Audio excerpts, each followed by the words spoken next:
Olá pessoal, sejam bem-vindos à nossa oficina número 8 de redes de computadores. Os objetivos da oficina, vocês já sabem, já venho abordando com vocês algumas aulas. O objetivo aqui não é ensinar conteúdos novos, o objetivo aqui é fazer um bate-papo informal. Nesse bate-papo eu vou apresentar curiosidades, incentivar, mostrar a importância desses assuntos, os usos no dia a dia, tentar trazer algumas curiosidades, algumas notícias. Hoje a gente continua a segunda parte do vídeo da história da internet, desculpa. A metade para frente do filme a gente já vai assistir. E trabalhar exercícios, né? O mais importante aí é mostrar para vocês que a teoria tem sim a parte prática no mundo real, aonde que isso aí acontece, e trabalhar exercícios para que vocês, por meio desse link, né, da teoria com o mundo prático, vocês tenham um estímulo, tenham aí mais ambição, mais vontade de fazer os exercícios, de estudar. Essa que é a verdade. Bom, qual a expectativa da agenda da oficina número 8? Essa oficina a gente vai trabalhar basicamente tudo sobre IP. É até legal que um aluno me procurou lá na tutoria. Eu também dou a tutoria de redes de computadores para uma turma lá em específico, não são para todas. Mas ele estava com dúvida, com curiosidade de como fazer essa divisão, como que eram as nomenclaturas, por que no final do IP tinha um barra e um número, né? Eu tentei auxiliar ele lá pelo fórum, postei alguns vídeos, porque essas coisas são mais fáceis de demonstrar do que escrever, né? Mesmo se for escrever, tem que ter figuras, exemplos. Então, espero que ele esteja assistindo aí, porque foi bem legal a pergunta dele. Então, nessa agenda, a gente apresenta o que é o IP, como ele é construído, como que ele é identificado, porquê dele. É legal que dá para explorar, dá para ir a fundo, dá para ir no binário, no 0 e 1, dá para ir lá escovar o bit, entender por que desses IPs, tá? Para trabalhar com IP, a gente precisa trabalhar com máscaras de subrede, mesmo que sua rede não seja grande, seja uma rede doméstica, a gente tem que dividir isso, tem que trabalhar com máscaras, com subredes, tem que trabalhar com essa codificação, e hoje vai ficar visível por quê. No final a gente comenta sobre a diferença de fazer rotas estáticas ou dinâmicas.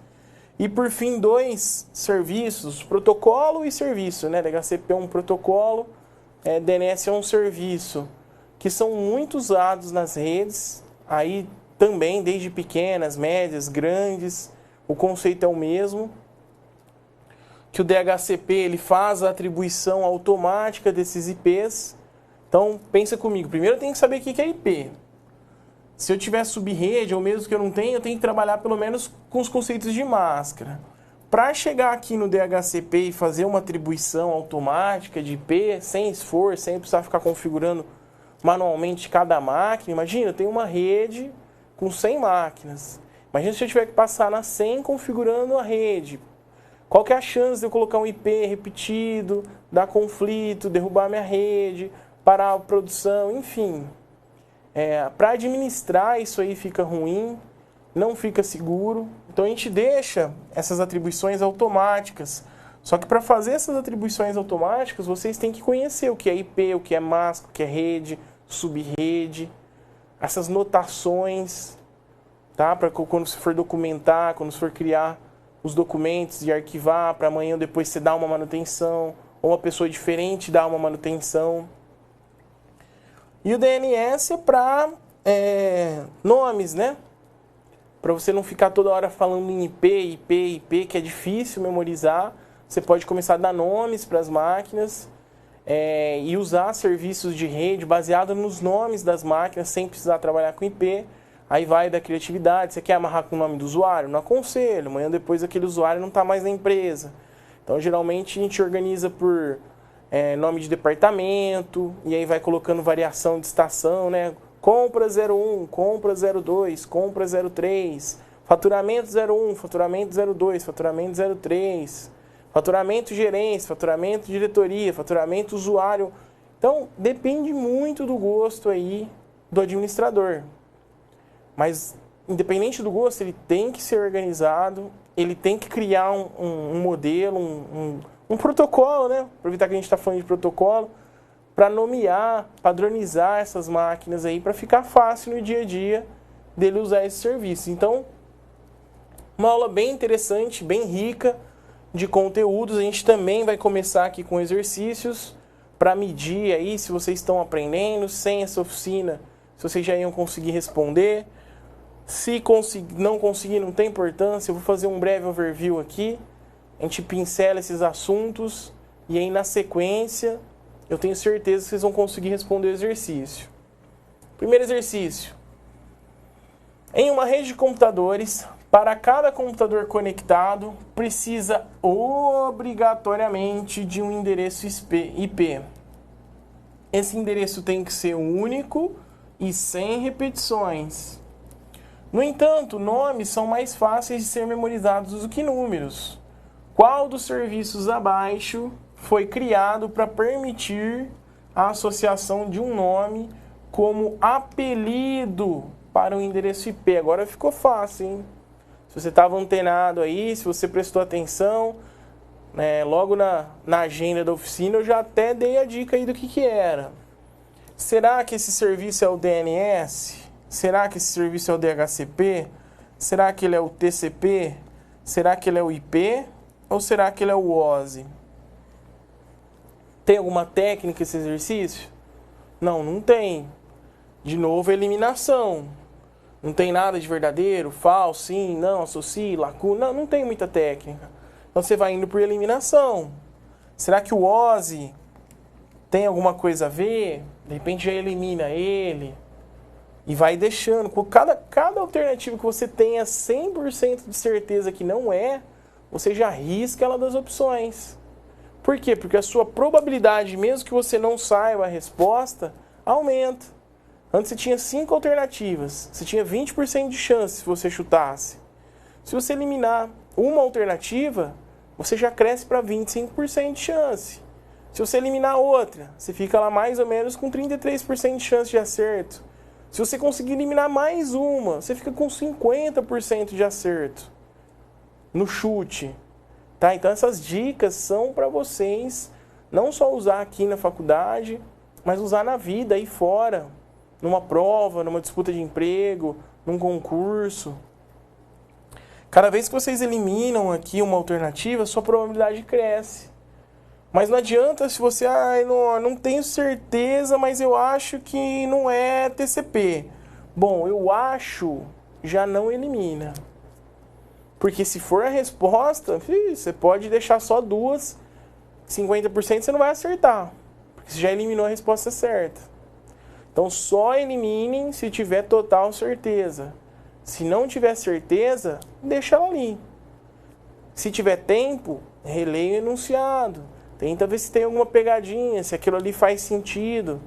O cérebro, ele tem um sistema de busca aí que o homem não compreende.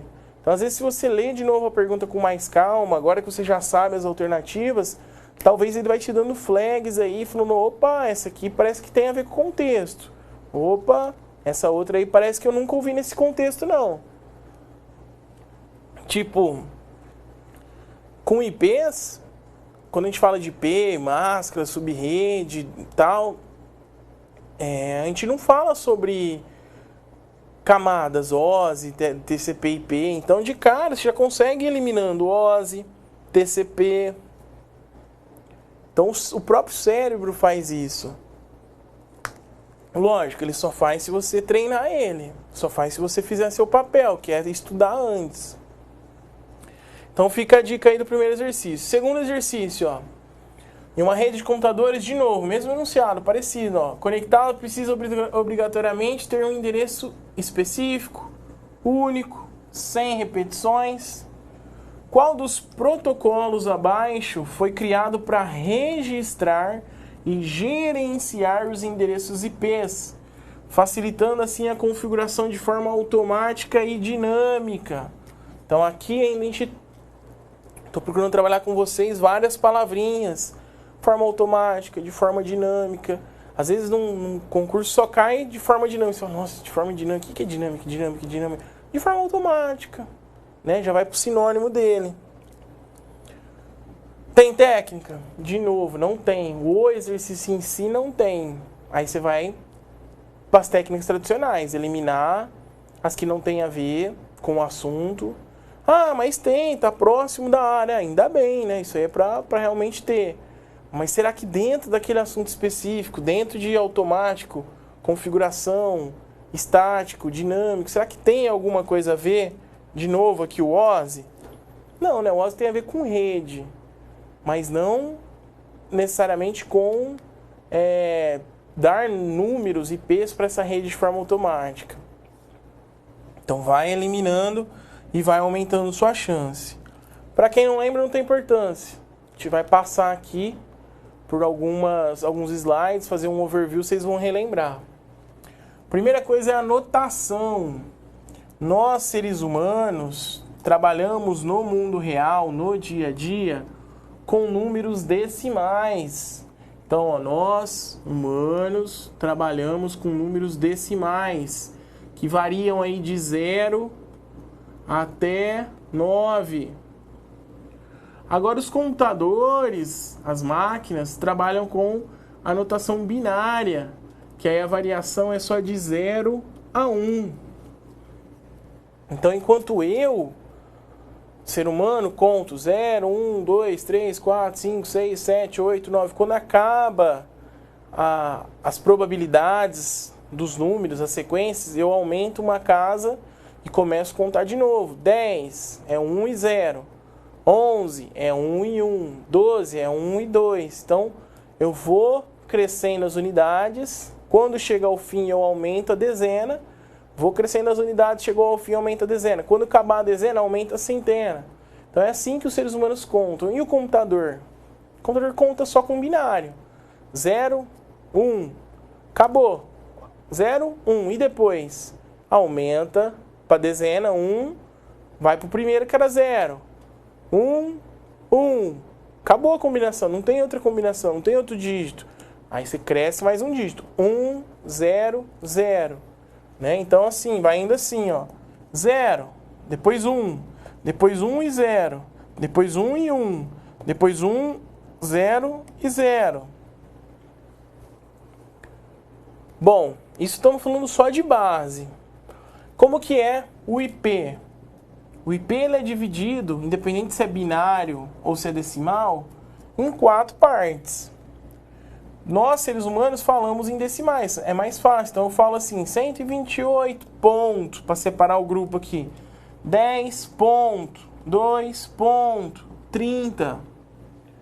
A gente separa em 4 grupos de 8 bits. Quantos bits tem aqui? Ó? Quantas casinhas tem aqui? 8.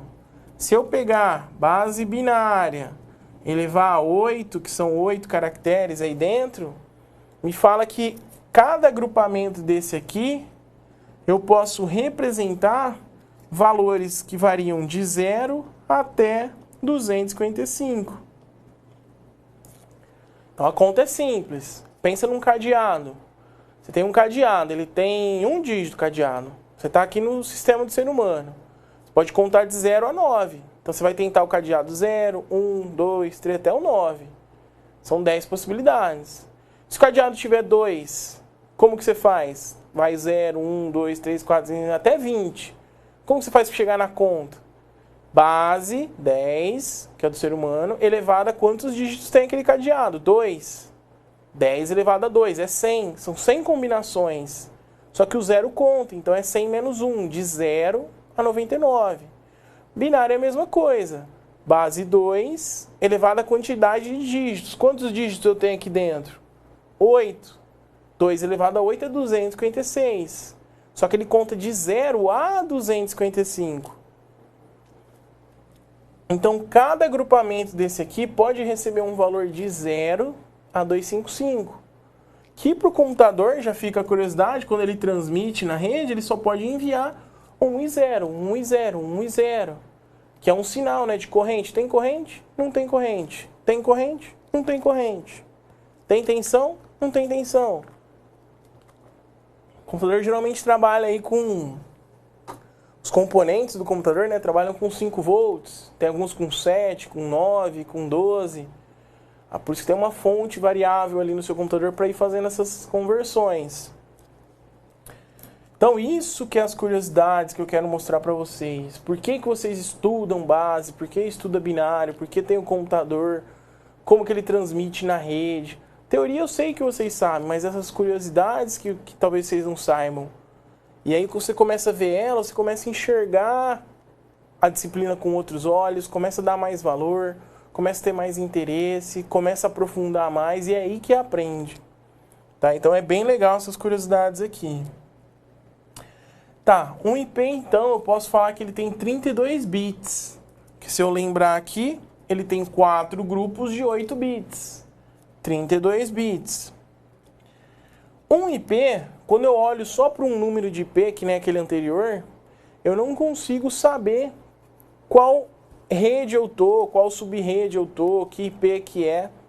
Então a gente fala que todo IP ele tem que ser dividido em 2. Uma parte do IP vai identificar a rede, ó, Net ID, identificação da rede. E a outra parte dele vai identificar o host, o número da máquina, do cliente, da estação, do nó, seja o nome que você quiser. Mas como? Com um número só, imagina esse número aqui, ó, 128.10.230. Primeira pergunta, que subrede que ele é? Segunda pergunta, dentro dessa subrede, qual que é o número da estação ali dentro? Não sei.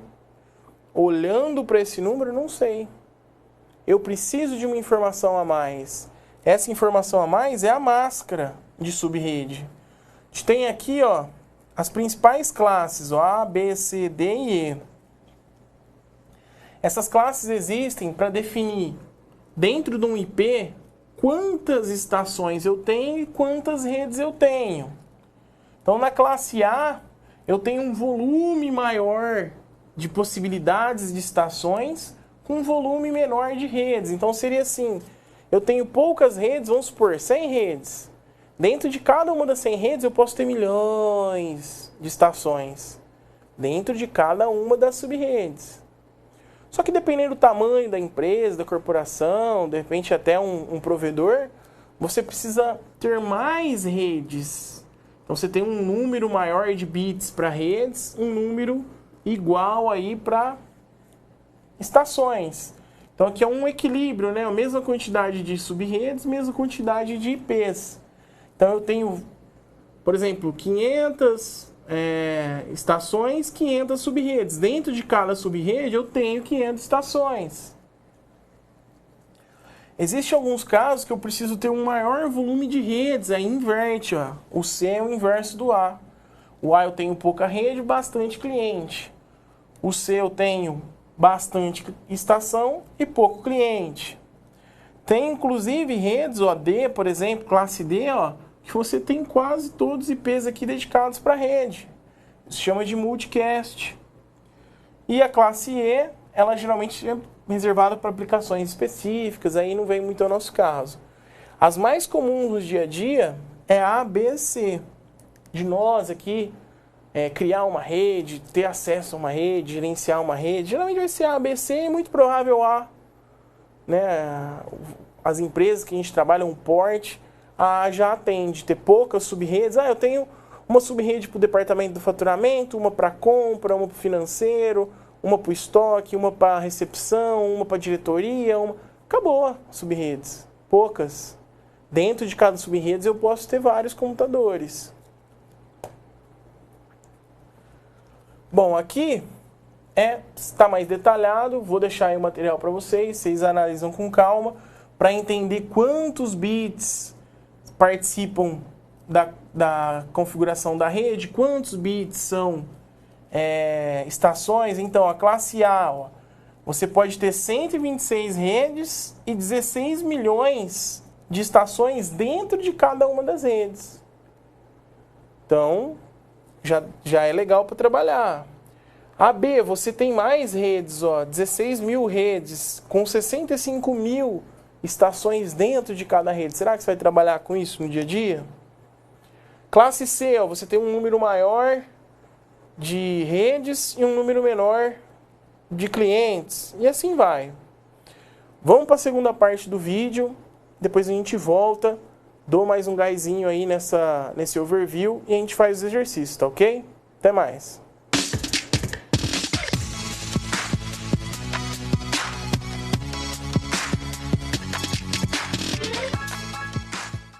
More efficient.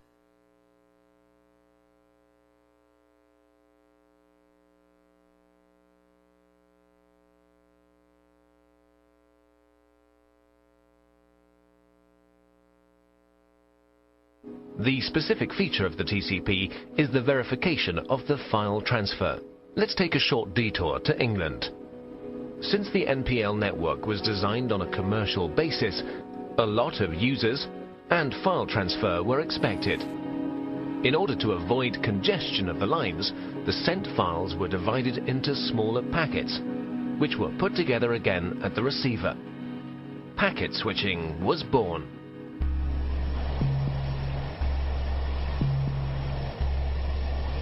In 1962, American Ferret aircraft discovered middle and long-range missiles in Cuba, which were able to reach the United States. This stoked fear of an atomic conflict. At that time, information systems had a centralized network architecture.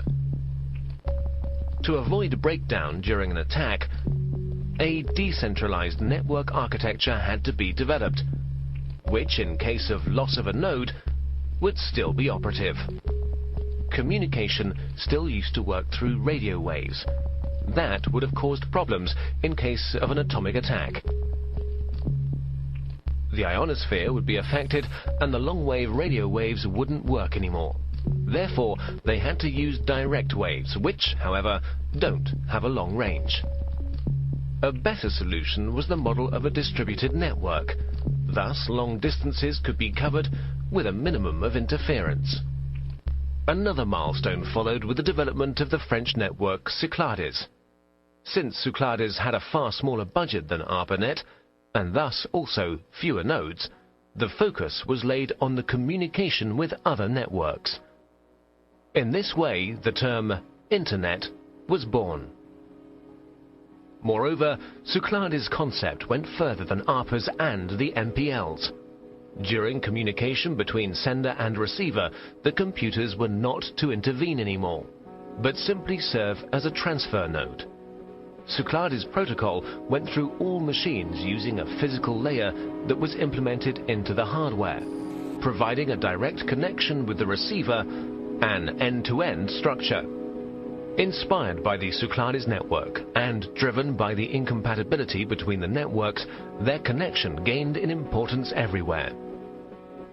The phone companies developed the X.25 protocol, which enabled communication through their servers, in exchange for a monthly basic charge, of course. DARPA's transmission control protocol was to connect the computers through gateways. And the International Organization for Standardization designed the OSI reference model. The innovation of OSI was the attempt to standardize the network from its ends, and the channel's division into separate layers. Finally, the TCP assimilated the preferences of the OSI reference model and gave way to the TCP/IP protocol, a standard which guaranteed compatibility between networks, and finally merged them, creating the Internet. By February the 28th, 1990,